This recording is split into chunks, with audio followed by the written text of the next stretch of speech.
I didn't do anything wrong. I believe I won that election by many, many votes, many, many hundreds of thousands of votes. That's what I think.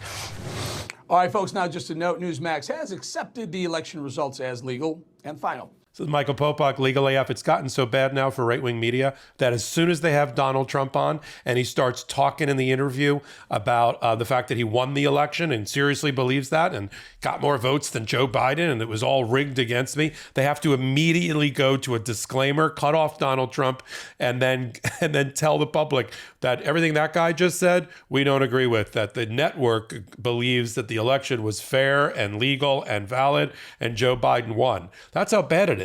Because they want to, like places like Newsmax, I'm going to talk about that one particularly, they want to try to eat Fox News's lunch and get all of those viewers that come over to Newsmax. And in order to do that, what better way but to interview the leader of the cult, Donald Trump. But then they also have to worry about the Justice Department and the legal system in our country and how companies like Smartmatic are going to sue them because of the fact that they got defamed during 2020 by a parade of guests and shows on Newsmax, starting with Mike Lindell, the pillow guy, Sidney Powell, Rudy Giuliani, Patrick Byrne, the founder of Overstock, or what I like to call overthrow.com, and all of the things that they said that were lies and defamation in some vast left-wing conspiracy led by Smartmatic and Dominion voting machines to install software from Venezuela. Editor's note, I'm not making this stuff up. This is what they actually said. Using Italian satellites that flip votes in the machines from Trump to Biden and led to and was dispositive in the fact that Joe Biden would only won because of all of this fraud, or what Patrick Byrne called the deep rig, which is the rigging of the election that he started talking about in August of 2020 before we even got to the election. So you put on all of these nutbags onto your news shows in order to goose your ratings. And you're going to subject yourself to defamation. That's just what happened. So just as Fox News got sued in Delaware by Dominion voting machines, who on occasion use some of the Smartmatic software in some of their machines, Smartmatic sued Newsmax and others in Delaware as well and got assigned to the same judge, Eric Davis, Superior Court Judge, Delaware. No, so they were on separate tracks, Dominion, Fox, Smartmatic, and Newsmax. Dominion settled with Fox their $2 billion with a B case for $750 million several months ago.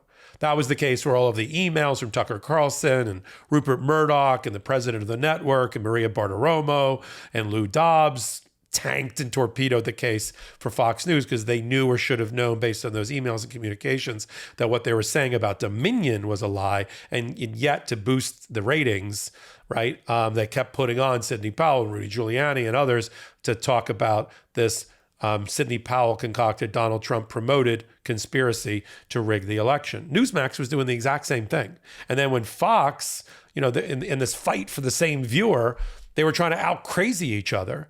And so Newsmax was putting people on the air like Dick Morris, formerly a Clinton political operative who's gone completely MAGA right-wing, who talked about the rigging and the conspiracy of the election with Smartmatic and its software and attacking, individuals and related to that. So they were putting Patrick Byrne on as an election official, as an official about election integrity, and his crazy vanity project documentaries about the deep rig in which they mercilessly attack Smartmatic for being in a conspiracy with a Venezuelan businessman and Dominion voting machines with this corrupt software that put Hugo Chavez from Venezuela in office. I'm not making this up. Patrick Byrne even went one step further, and he accused Smartmatic of having rigged the election in a Dallas election in 2018.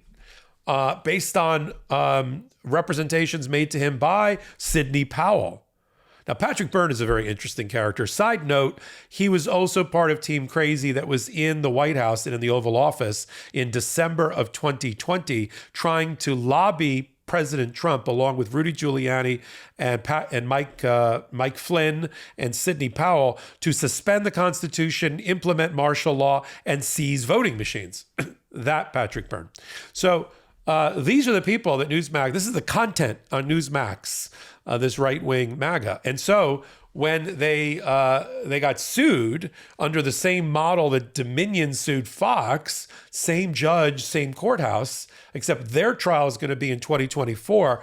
They're also trying to like have an operating media network, and they want to continue to try to take Fox News' lunch money and its viewers. So they got to put on Donald Trump in an interview.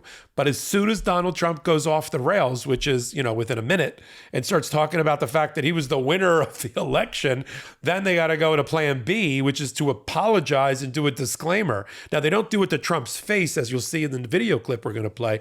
They wait. I guess graciously, they thank him. The host thanks him and shakes his hand. And thank you, Mr. President. And then as soon as he's off, watch what the host of the show, Eric Bolling, on The Balance. I thought it was fair and balanced.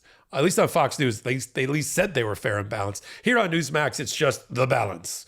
And you have Eric Bolling giving this disclaimer apology, obviously written by his lawyers, who are worried about the current pending suit going to trial in Delaware, brought by Smartmatic as soon as Donald Trump is done with his interview. Let's play the clip. Doing a fantastic job. Thank you, very Mr. much. President. Thank you.